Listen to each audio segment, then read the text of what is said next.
There you are, a pretty average human writing your math test, and you flip the page and you're like, oh my god, what even is this? Was this in the textbook? Is it even legal to ask this question?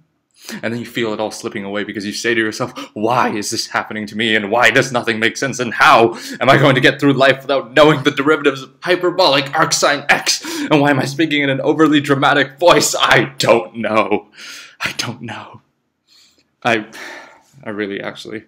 Well, you've come to the right place, because all your mathematical problems are going to be solved right here, and all you have to do is watch. So, here is a bank of questions, here is my Sharpie, here is my bowl of ramen, and it is time to do some mathematics. So, I'm going to flip through to the first calculus question I can find in here, run through the solution, and explain what I did afterwards. Here goes. Find f prime at x if f at x is equal to blah blah blah blah.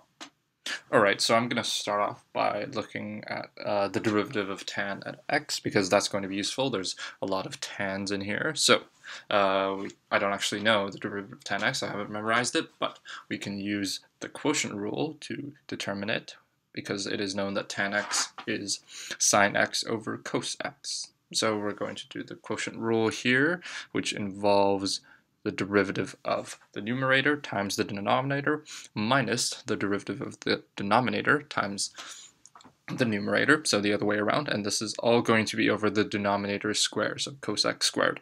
Okay, let's solve those derivatives. The derivative of sine x is cos x. The derivative of cos x is negative sine x, and those negatives are going to cancel in the middle. The middle is going to be a plus sign, and we're going to get cos x squared plus sine x squared, all over cos x squared.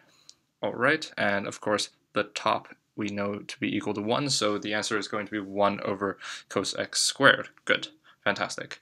Now we're going to return to the original function. Okay. The derivative of that last term there, tan 3 to the 3, is of course going to be 0 because it is a constant. The derivative of 3 to the tan x is going to be a little bit harder because we know it's a composition of 3 to the x and tan at x, so we're going to use the chain rule.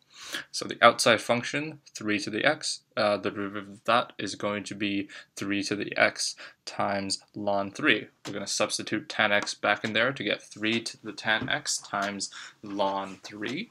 Okay, and we know that the derivative of tan x is 1 over cos x squared, so we're going to multiply on the end because we need to multiply the derivative of the inside function. Okay, and we're going to get a bit of a mess there, but we'll deal with that later. The derivative of tan x to the 3, that second term there, this is again a composition. This is between x to the 3 and tan x. We're going to use the chain rule again. Take the derivative of x to the 3, which is 3x squared, substitute tan x back in, and then multiply by the derivative of the inside function, which is again tan x.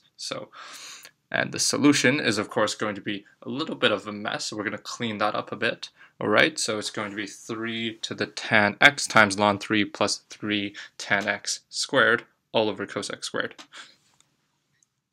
So I'm sure you're wondering at this point about what exactly I just did back there, but fear not, because now is the part where everything gets explained in painful, excruciating detail. So this is going to serve as the backdrop to our exploration into calculus. On the right, you'll see a bunch of questions ranging from exactly what a derivative even is to some more advanced applications. So feel free to click on anything you might be confused about in my solution, and I'll see you soon in those videos.